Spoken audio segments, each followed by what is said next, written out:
राम जय जय राम. नमस्कार. आज 28 जुलै. आज श्री ब्रह्मचैतन्य गोंदवलेकर महाराज 28 जुलैच्या प्रवचनात सांगतात की नाम घेणाऱ्याच्या मागे पुढे मी उभा आहे. महाराज सांगतात की जो भक्त श्रद्धेने आणि प्रेमाने भगवंताचे नाम घेतो त्याच्या मागे पुढे मी उभा आहे. जो भक्त श्रद्धेने नाम घेतो त्याला भगवंत कधी एकटे सोडत नाहीत. संकटे येतील पण नामस्मरणामुळे धैर्य, शांती आणि भगवंताचा आधार कायम मिळत राहतो.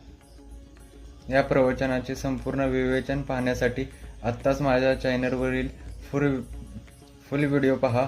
व्हिडिओची लिंक डिस्क्रिप्शनमध्ये आहे. श्रीराम जय जय राम.